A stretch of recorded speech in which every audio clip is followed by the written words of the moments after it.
प्यारे बच्चों, आज हम स्टार्ट करते हैं force and laws of motion का पार्ट 3। पार्ट 1 और 2 तो मेरा हो गया था। पार्ट 1 2 के अंदर मेरा balanced force, unbalanced force, Newton's first law of motion, inertia, inertia का तीनों type, inertia of rest, inertia of motion, inertia of direction, सारी चीज कंप्लीट हो गया था। आज शुरू होगा सेकेंड लॉ ऑफ मोशन से। ऐसे लिखता हूं, सेकेंड लॉ ऑफ मोशन। भाई किसका सेकेंड लॉ ऑफ मोशन है बताओ? ऑब्वियसली गुरु जी का, सर आइजैक न्यूटन। गुरु जी है भाई।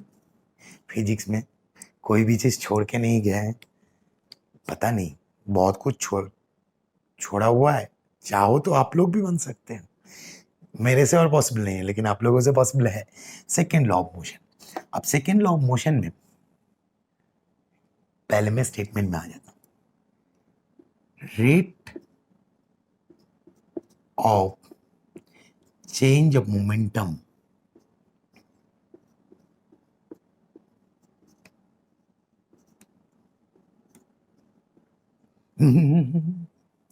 नया टर्म है, लेकिन मैं हूं ना, समझा दूंगा कि मोमेंटम क्या है।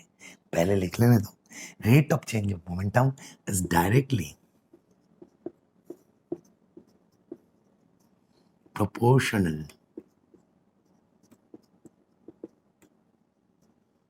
to the unbalanced force in the direction of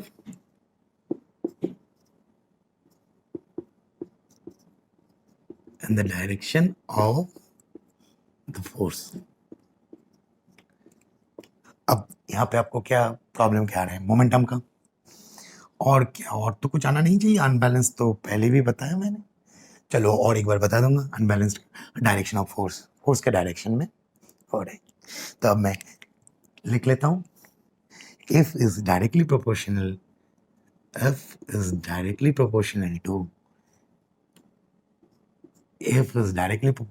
to mv minus mu by t। Tension नहीं लेना है, मैं समझा रहा हूं। एम भी कहां से आया, एम यू कहां से आया, कहां से टी आया। टी तो rate of change of momentum आपको समझ में आ गया। एम भी क्यों आया देखो। फर्स्ट लॉ ऑफ मोशन जो हमने किए थे, first law of motion, first law of motion में हमें फोर्स का डेफिनेशन मिल गया था। यहां से कि force is an external effort in terms of push और पुल। अब सेकेंड लॉ ऑफ मोशन से मेरा फोर्स का डेरिवेशन मिलेगा। डेरिवेशन और मैथमेटिकल डेरिवेशन,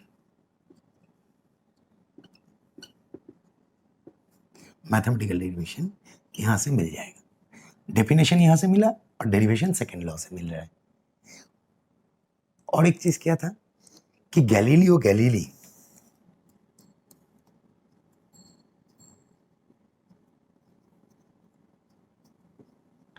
इन्होंने क्या बताया था, याद है ना? मैं पार्ट 1 में ही बताया था। इन्होंने जो बताया थे कि प्रैक्टिकल लाइफ में जितने फोर्स आप देखोगे अनबैलेंस्ड होगा। तो मैंने इस अनबैलेंस्ड फोर्स क्यों लिखा कि प्रैक्टिकल लाइफ लेके सेकेंड लॉ ऑफ मोशन। क्योंकि प्रैक्टिकल लाइफ क्यों आया? क्योंकि इधर वेलोसिटी चेंज हो रहा है। Velocity with respect to time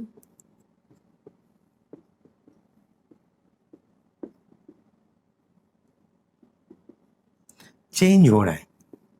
अब जब वेलोसिटी चेंज होगा तब मेरा क्या इंट्रोडक्शन होगा? एक्सेलरेशन। क्यों?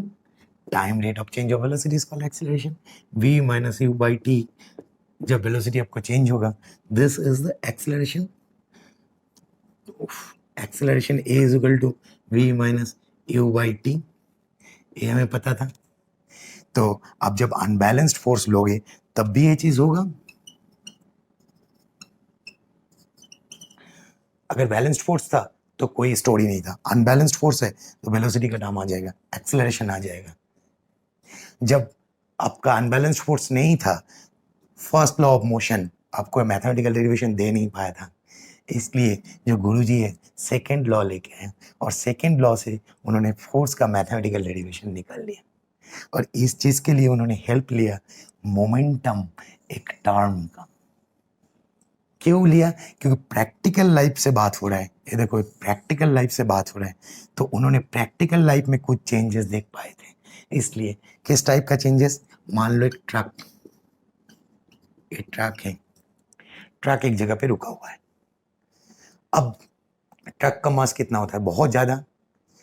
कोई बंदा अगर ट्रक के साथ टकराएगा क्या होगा? डेथ तो नहीं हो सकता है ना, ज्यादा से ज्यादा कुछ कट जाएगा, ब्लड निकल जाएगा, इतना हो सकता है। एकदम बंदा का डेथ हो जाएगा ये तो पॉसिबल नहीं है, ट्रक अगर रुका हुआ है तो। और अगर ट्रक बहुत स्लो स्पीड में 5 मीटर पर सेकेंड मूव कर रहे हैं और उसके सामने बंदा आ गया तो डेथ तो होगा ही ना। क्यों? क्योंकि इम्पैक्ट, इम्पैक्ट, इस इम्पैक्ट के कारण वो डेथ हो रहा है। मास इनटू वेलोसिटी, जो मास है ट्रक की ये बहुत ज्यादा है और वेलोसिटी जो है ये जितना भी कम हो फर्क नहीं पड़ता। अगर है, अगर velocity is not equal to zero तो इम्पैक्ट बहुत ज्यादा होगा, तो इम्पैक्ट बहुत ज्यादा होगा और इसी इम्पैक्ट के कारण बंदे का डेथ हो सकता है। ऑपोजिट केस ले लो, बुलेट, बुलेट का मास कितना होता है? बहुत कम, लेकिन बुलेट का वेलोसिटी जब नॉल से निकलता है, बंदूक का नॉल से निकाल रहे हैं, क्या होता है? बहुत ज्यादा वेलोसिटी होता है। तो बुलेट ने भी एक बंदे को मार सकता है, मारता ही है, मार सकता है क्या? मारता ही है। तो बुलेट के केस में क्या होता है? मास इनटू वेलोसिटी। तो मास तो कम है, ये तो लेस है, बट ये लार्ज है, तो दोनों का इम्पैक्ट जो होता है ये बहुत ज्यादा हो जाता है, ये लार्ज में ही आता है। इस केस में मास तो लेस, मास तो लार्ज है, लार्जर मास, वेलोसिटी लेस था, बट इम्पैक्ट क्या था? लार्जर ही आएगा। तो दोनों केस में, इस केस में भी बंदे का डेथ हो जाएगा, इस केस में भी बंदे का डेथ हो जाएगा। किस कारण के लिए हो रहा है? इस इम्पैक्ट के कारण, इसी इम्पैक्ट के कारण ही हो रहा है। इसलिए अब गुरुजी ने स्टार्म को लेके, चलो मैं इसको मिटाता हूं, उसके बाद समझ में आ गया होगा बहुत अच्छे से।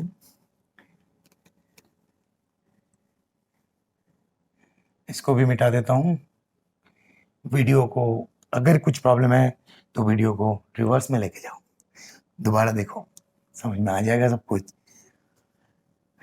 गुरुजी का नाम रख देते हैं क्योंकि गुरुजी का मोमेंटम का डेफिनेशन भी गुरुजी के ही है। तो अब सर आइजैक न्यूटन का नेक्स्ट टर्म आ गया मोमेंटम, जहां पे उन्होंने देखा कि इम्पैक्ट, इम्पैक्ट के कारण सब कुछ हो रहा है, मास इनटू वेलोसिटी। तो उन्होंने मोमेंटम को डिफाइन किया, P is equal to momentum, P is equal to product of mass into velocity. Momentum is a vector quantity. Class 9 में निकलने का जरूरत नहीं है, मैंने ऐसे समझाने के लिए कि मोमेंटम का एक डायरेक्शन है। कौन सा डायरेक्शन? वेलोसिटी का जो डायरेक्शन होगा वही m इंटू वी, वी भी एक vector quantity, p is equal to m into v. Class 9 के लिए m इंटू वी, इतना ही। सिर्फ याद रखना एक वेक्टर क्वांटिटी, इनका डायरेक्शन है, मोमेंटम का डायरेक्शन है, और कौन सा डायरेक्शन? वेलोसिटी का direction. p is equal to m भी मुझे मिल गया। क्लियर? ये मोमेंटम का डेफिनेशन है, product of mass and velocity is called momentum. अच्छा, if an object have initial velocity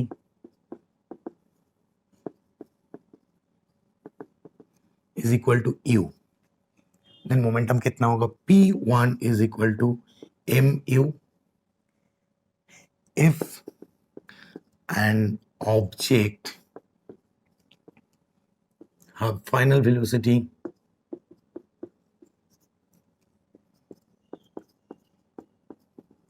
is equal to v, p2 momentum क्या होगा? mv। ठीक है ना? अब चेंज, मोमेंटम का चेंज कितना होगा? चेंज ऑफ मोमेंटम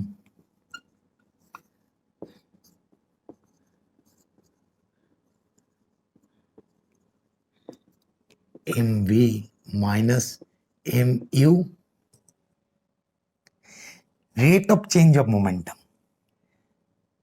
थोड़ा ऊपर में चला गया, mv माइनस mu। अब rate of change of momentum, rate of change of momentum क्या होगा? mv minus mu by t।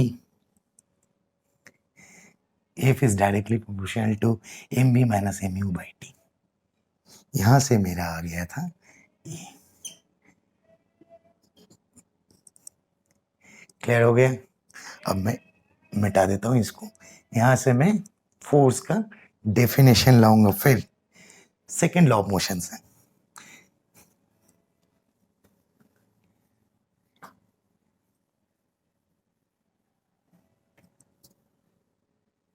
अगर ये चीज डायरेक्टली समझ में ना आए, वीडियो को थोड़ा आगे पीछे कर लेना। मेरा पोजीशन इसको ब्लॉक करने की नहीं, पता नहीं, थोड़ा इधर उधर करके देख लेना। अब देखो, अब मुझे A मिल गया। F is directly proportional to mv minus uy। F is equal to k, proportional को उठाया मैंने, प्रोपोर्शनलिटी कांस्टेंट लिखे हैं, k mv minus mu by t, where k proportionality constant।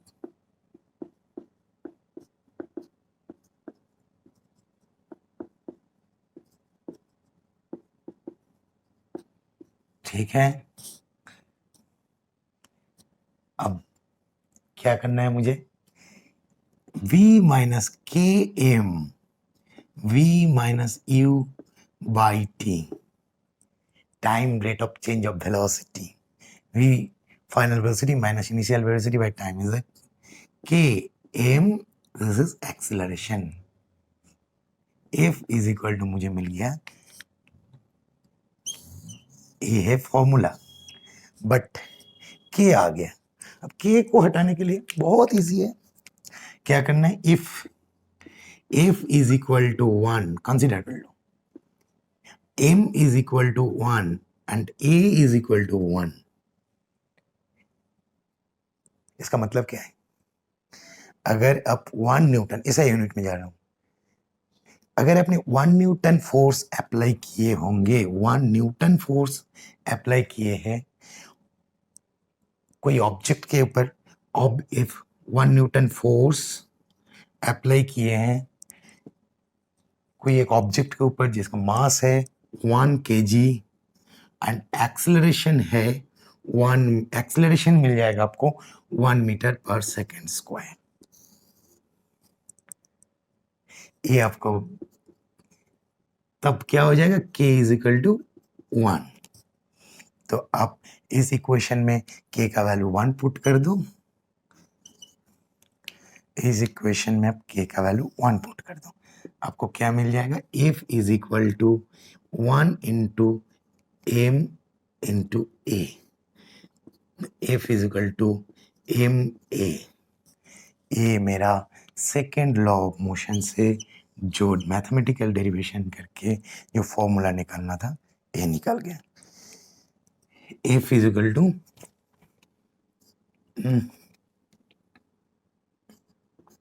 A physical to M into A, बहुत important formula है इसलिए मैंने दोबारा लिखा क्योंकि इंक गड़बड़ कर रहा था। ए फिजिकल टू एम, और यहाँ पे मैंने ये कंसीडर कर लिया था फोर्स 1 न्यूटन अप्लाई हो रहा है, जो मास था 1 kg, एक्सेलरेशन जो है 1 मीटर पर सेकेंड स्क्वायर, तब जाके मेरा प्रोपोर्शनली कांस्टेंट का वैल्यू 1 आया था। तो आप फोर्स का डेफिनेशन ऐसे दे दो, जब ये ऑब्जेक्ट का 1 kg ऑब्जेक्ट का एक्सेलरेशन 1 मीटर पर सेकेंड स्क्वायर आने के लिए 1 न्यूटन फोर्स अप्लाई करनी होगी, यहां से वो भी बन जाता है। यूनिट देख लेता हूं मैं, किस चीज का यूनिट चाहिए, मोमेंटम का यूनिट चाहिए, क्योंकि हमने मोमेंटम के बारे में इतना कुछ जान लिया। अब momentum P is equal to m भी था, तो मोमेंटम का यूनिट क्या आएगा, मैं इधर ऐसा यूनिट ही करूंगा। मास क्या था kg, वेलोसिटी क्या था मीटर पर सेकेंड, तो मोमेंटम का यूनिट क्या आ गया, unit of momentum kg metre पर सेकेंड। इधर से मेरा मोमेंटम का यूनिट निकल गया। फोर्स का निकाल लो, फोर्स का F is equal to mass into acceleration, mass क्या है kg मीटर पर सेकेंड स्क्वायर, एक्सेलरेशन क्या है मीटर पर सेकेंड स्क्वायर, तो kg मीटर पर सेकेंड स्क्वायर। इंक गड़बड़ कर रहे हैं, kg मीटर पर सेकेंड स्क्वायर, ये हो गया आपका फोर्स का यूनिट, फोर्स ऐसा यूनिट।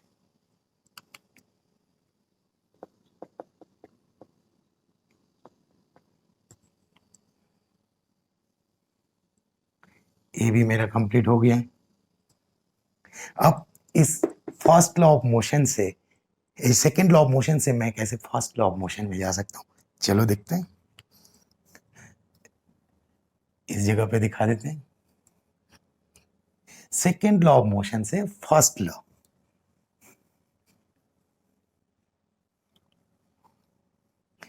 ये आप लोग कॉपी कर लेना, वीडियो को आगे पीछे करके ही मिल जाएगा। मैं ज्यादा तो ब्लॉक नहीं किया हूं, मेरे ख्याल से मैं इतना तक ब्लॉक किया हूं। सेकेंड लॉ ऑफ मोशन से फर्स्ट लॉ कैसे आएगा, F is equal to mass mv minus u, v minus u by t. Now if force जो अनबैलेंस्ड फोर्स था, if F is equal to 0, then आपको क्या मिलेगा, m v माइनस u, इन दोनों को मल्टीप्लाई कर दो, क्या आ जाएगा, F इंटू टी। फोर्स अपने अगर अप्लाई नहीं किए हो तो F अगर 0 है तो 0 आएगा, टाइम वॉट एवर में भी, तो m v minus u is equal to 0, तो v minus u is equal to 0, then v is equal to u। क्या मिल गया आपको, फर्स्ट लॉ मिला कि नहीं मिला, ये आपको फर्स्ट लॉ ऑफ मोशन। आप बोलोगे कैसे सर, समझाओ, ऑब्वियसली मैं समझाऊंगा कैसे। देखो, final velocity is equal to initial velocity. Definite first law का स्टेटमेंट क्या था कि जब कोई force, external force in the form of push और पुल अप्लाई होंगे और अप्लाई नहीं होंगे, अप्लाई होने से अलग केस, अगर अप्लाई नहीं करना है तो वो बॉडी अगर रेस्ट में है तो जिंदगी भर रेस्ट में रहेगा, और अगर मोशन में है तो जिंदगी भर मोशन में रहेगा। तो मैं क्या करूंगा, उस कॉन्सेप्ट को उठा लाऊंगा। अगर एक्सटर्नल फोर्स एब्सेंस है, आई मीन 0 है, तो मेरा जो ऑब्जेक्ट है वो उसका इनिशियल और फाइनल वेलोसिटी दोनों सेम रहेंगे। मतलब अगर वो ऑब्जेक्ट इस जगह पे रेस्ट पे है तो 20 साल बाद भी मुझे इधर ही मिल जाएगा, और अगर मोशन में है तो मैं 20 साल बाद आके भी देखूंगा ये चल ही रहा है, u is equal to v, क्योंकि फाइनल वेलोसिटी भी वही है। ठीक है, तो ये मेरा फर्स्ट लॉ ऑफ मोशन भी मिल गया। क्लियर। अब और एक दो केसेस बता देता हूं, बाकी आप कमेंट्स में डाल। केसेस क्या हैं, चलो इसको तो मिटा दिया, शायद आप लोगों ने देख लिए होंगे, नहीं देखा तो बाद में वीडियो को इधर उधर करके देख लेना। एक दो केसेस में क्या है देखना। क्रिकेट बॉल, एक्चुअली मोमेंटम के लिए बता रहा हूं। क्रिकेट बॉल बैट्समैन जब हिट करते हैं, फील्डर उसको कैच करने के टाइम पे क्या करते हैं, एक स्लो डाउन करते हैं। क्यों? इम्पैक्ट के कारण, क्योंकि हाथ में बहुत ज्यादा लगेगा। क्यों? देखो, जैसे ही बॉल इधर से बैट्समैन सचिन तेंदुलकर इधर हिट किया, सचिन तेंदुलकर इधर थे, इधर से बॉलिंग किया, हिट किया बैट से, बॉल आ रहे, फील्डर इस पोजीशन पे है, अब फील्डर कैच किया है इधर बॉल को। अब कैच करने के टाइम पे अगर डायरेक्टली हाथ में कैच करेंगे तो वेलोसिटी जो है, वेलोसिटी फाइनल वेलोसिटी जीरो होगा, डायरेक्टली फाइनल वेलोसिटी जीरो होगा। अब फाइनल वेलोसिटी जब जीरो होंगे तो आपको डायरेक्टली हाथ में हिट करेंगे तो इम्पैक्ट एम इंटू वी, तो m into v momentum p equal to m v. अब एम इंटू वी, मास तो बॉल का फिक्स्ड है, लेकिन अगर आपने डायरेक्टली वेलोसिटी को जीरो कर दिया तो एकदम टॉप क्लास वेलोसिटी में आपका हाथ में हिट किया हो तो मैक्सिमम वेलोसिटी होगा अगर डायरेक्ट हिट हो रहा है। If the ball hits directly then velocity v क्या होगा, मैक्सिमम। तो इंपैक्ट क्या होगा, मैक्सिमम। चांसेस क्या रहेगा, आपका हाथ में लगे और बॉल में बाउंस करके निकल जाए, कैच मिस हो जाए। कैप्टन तो गाली देंगे ही देंगे, टीम इंडिया होगा तो निकल भी जाओगे। आजकल इतना ज्यादा कंपटीशन है, अपने अगर थोड़ा सा स्लो डाउन करने लगा, नीचे हाथ को पुश करने लगा, तो क्या कर रहे हो आप, वेलोसिटी को कम कर रहे हो धीरे धीरे। तो P इज इक्वल टू कम कम, मतलब उसका इम्पैक्ट कम करते जा रहे हो। M V1, M V2, M V3, तो आपने क्या कर लिया, वेलोसिटी को कम करके इम्पैक्ट को धीरे धीरे कम कर लिया। इसलिए जो गुड फील्डर होता है, Jonty Rhodes, Virat Kohli भी बहुत अच्छा फील्डर है, युवराज सिंह, देख लो, ये लोग क्या करते थे, यही सब टेक्निक यूज करते थे। बॉल को डायरेक्टली कैच थोड़ी ना करते, मतलब इम्पैक्ट को कम करके उसके बाद कैच करते थे। यही है कॉन्सेप्ट कि डायरेक्टली हिट मत करो, इम्पैक्ट इतना ज्यादा होगा कि कैच भी मिस होगा, हाथ में लगेगा भी। चलो, तो मेरा इस सेकंड लॉ ऑफ मोशन का, मोमेंटम का सारे कॉन्सेप्ट बता दिया। अब मिलते हैं नेक्स्ट क्लास में, आज के लिए यहाँ तक, बाय बाय।